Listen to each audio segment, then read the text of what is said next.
So let's recap a couple things that went down in the previous video. Number one, our star draft pick is Michael Porter Jr. We will see him in action in Summer League later on in this video.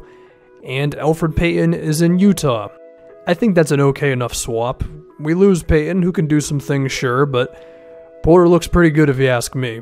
And the other thing we're doing to make up for Payton's departure is we are looking at Patrick Beverley in free agency, someone who can provide some defense, some three-point shooting, and is not going to cost that much money, and we don't even have to sign him for that long of a deal. Something easy, a 2+1, team option. He's 30 years old. He's only going to play like 20 to 23 minutes a game for us, starting probably. I think it's a good pickup, I don't see a way that it really hurts us. I don't think it really gets in anyone's way because while Devontae Graham can probably be a better offensive player than him in time, day one, I think Beverley can do a little bit more for us. And I think a rotation of him and Brandon Knight both playing around a little over 20 minutes a game and then Graham getting a few minutes here and there just to plug in the holes at point guard, I think that's okay enough for a rotation at the one spot. And then if we find an opportunity to get an even better option, then of course we'll entertain that. Free agency got kind of weird.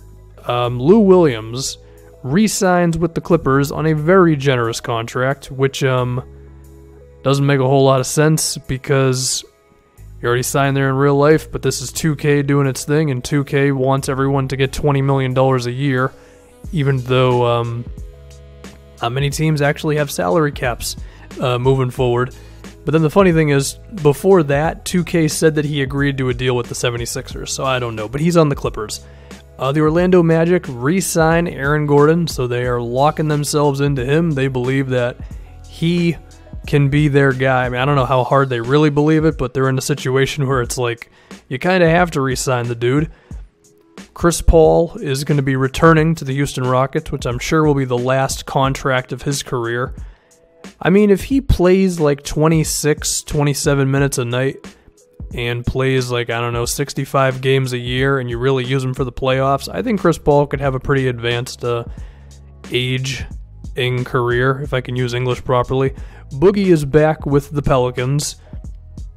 2K doesn't make you worse after suffering an Achilles injury. Hopefully that doesn't happen with him in real life, as in he's able to maintain himself. KD is back on the Warriors, so any chances of that getting easier for us 5 years down the line, if we're fortunate enough to be in a position to face them in a conference finals, well, it didn't get any easier. And Yusuf Nurkic will be returning to the Portland Trail Blazers, a guy who I think they definitely need him. He's the best center on their roster. Apparently they feel pretty good about Zach Collins. I mean, that's cool, but Nurkic would be better than him, sure. The other thing to look at is the Oklahoma City Thunder, who lost to the T-Wolves in round 1. And it has been very well documented that Paul George would like to go to the Lakers. And I think we would all guess that if OKC really got bounced out in the first round, that's the kind of thing that could urge him to go to LA in free agency. So I took it upon myself to, trade him to the Lakers. I wouldn't have done it if he would have re-signed with OKC, but he didn't. He signed to, I think he actually signed with the Pacers in 2K, which was very ironic. But, I figured if he was going to leave OKC, it would be to the Lakers. As far as his number situation, I mean, the Lakers have retired 13 and 24, I'm pretty sure. So, he's got number 35. I don't know what to tell you. Yeah, it was either he goes to the Pacers or wherever he actually signed in the game, or I just put him on the team he's actually going to go to if he leaves OKC. So I figure I would do that. Shout out to the Lakers. They were not able to acquire a second star player, but between Dwayne Dedmon and Kentavious Caldwell-Pope and Will Barton, plus what George is going to give him, I'd say it's improvement. Let's talk about us a little bit. Josh Jackson's getting in the gym. He's shooting shots up. I guess he's not bad at open mid-range jumpers, the most irrelevant shot in the NBA today, but that's cool, I guess, for him. Here's hoping, man. Here's hoping with him. And also, just because I saw a couple comments about this after we drafted Michael Porter, Josh Jackson's going absolutely nowhere, okay? He can play multiple positions. He can defend multiple positions. He is going to be like high 20s, potentially low 30s for us off the bench. Maybe starting at small ball 4 over Dragan Bender, we'll have to see. But trust me, we got plans for him. Don't even worry about it. And then the other thing is Devin Booker. Defense, D-Book's got to get to at least an okay area of defense. Another reason to sign Patrick Beverley is he'll help out Devin Booker as well. And I also think with Patrick Beverley, it gives us the freedom to kind of work on Devin Booker's playmaking abilities. I don't know if he can ever grow to being like a primary ball handler kind of dude, but, an assist guy nonetheless. The footage is defense, so that's not lining up at all, but whatever. It's cool, okay? Shout out to Devin Booker. But now, you probably want to see some of our recent picks. Also, whatever number Michael Porter's supposed to be, I'm going to Google that and I'll change the number, so don't freak out about the number 41. But we have him, we have Mr. Devontae, who should be at the point guard position for this Summer League game coming up. And we also have Alonzo. Eventually, I will look up his last name. Until then, he will be referred to as Alonzo, or simply Zoe. Shout out to Lonzo Ball. Anyway, let's get Marquise Chris and Dragan Bender out of the game, because I don't really need to see them in a Summer League. For the rest of these guys, let's see what they got. I mean, the lineup we're going with Graham, Michael Porter at the 4. Davon Reed is in there. Older than your typical Summer League player. He's like 22, 23. We have Alonzo at 2 guard. And we're just going to hope that this goes relatively well. We're seeing a post up by a wing player in 2018. So that's something for you. Shout out to Michael Porter for getting a block. See, now he's number 14, so I don't know what the hell's going on with his number. Anyway, Davon doing exactly what I asked him to do, which is just play off of everything else that's going on and hit open three-pointers. Davon Reed, man. We're grooming him into being the next Courtney Lee, pretty much. We have another post-up, and our big man just totally fell down. Not exactly the best look when you get knocked over by a wing player posting up, but you know what, that's okay. And funny enough, I'm actually kind of intrigued by that center who just fell down. His name is Mitchell Robinson. Shout out to Devontae for scoring. Mitchell Robinson actually has some defense to him, and he's like over 7 feet tall, and he was undrafted. I'm actually considering scooping the guy up. But we're going to have to scoop up Thonmaker's dignity after this Michael Porter dunk. I would give that joke I just made like a 2 out of 5. That wasn't very good. The dunk was very good by our draft pick, however. Thonmaker showing a good touch on the mid-range. Jason Kidd's not there anymore, so I guess he'll be shooting three-pointers, which I think is a good idea, because I think Thon is the type of 5 who can do some things in the NBA now with his athleticism, switching on defense, and then that hopeful three-point shot. That's a three-point shot by our point guard. I gotta say, we're looking pretty okay right now. Okay, we got Michael Porter Jr. dunking on people's heads. We got the Bucks constantly posting up. And then our other guys are doing stuff as well. So it's going pretty okay. We're mainly just going to see the first quarter here because I'm not trying to play the entire game of this thing. I think a first quarter gives us enough of a look.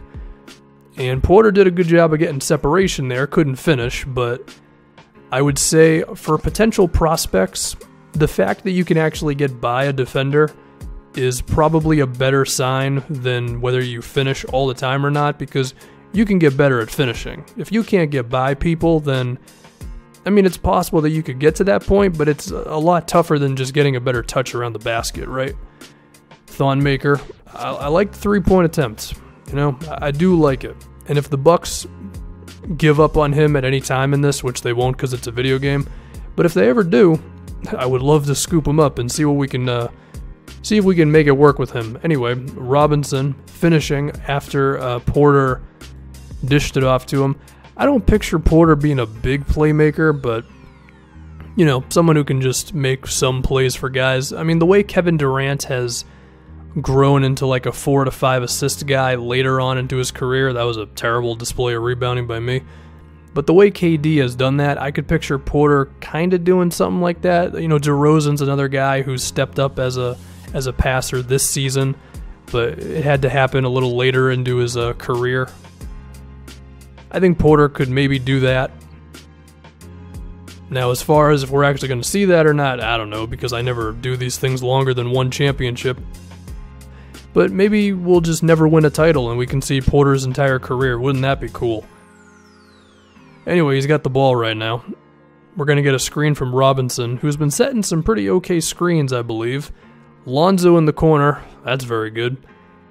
We'll have to see if he can strive as an off-ball player, because his thing is having the ball in his hands and doing isolations and all that. And of course, when I'm playing the game, we're not going to see him do that too often. But if I give him some minutes in a simulation, then we can see how the team performs when he's in the game, and we can get into the super nerdy on-off numbers and all that. Anyway, Porter's feeling it from outside at this point. Was that his first three?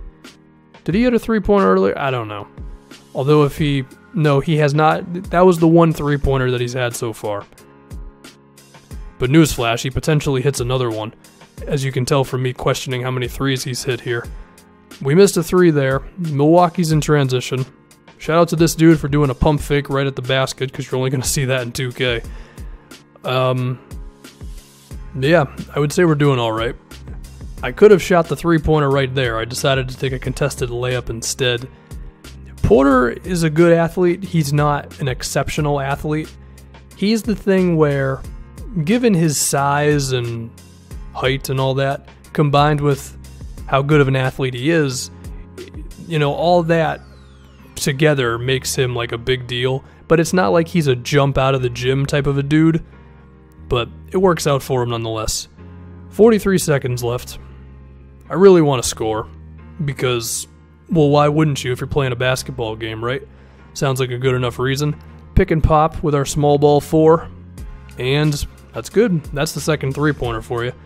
I picture Porter playing a lot of power forward, and between him and Josh Jackson and Dragan Bender, where, he and Jackson can both play the 3 and the 4. Bender can play 4 and the 5. I think it'll all work out. As for TJ Warren, I would like to think he can still get enough minutes in there, but I'm not going to lie to you. If there's someone who's potentially on the way out, maybe not right now, but moving forward, if we assume Porter can be really good and Jackson can get better, it would probably be TJ Warren, which was not my original plan, by the way. The idea was really to go with TJ Warren, but ultimately I thought Porter was the better player than Trae Young, and TJ Warren's nice, but he's not worth not selecting Michael Porter over. Anyway, that is it for the Summer League, and the season begins next video. Let's see if this all works out for us.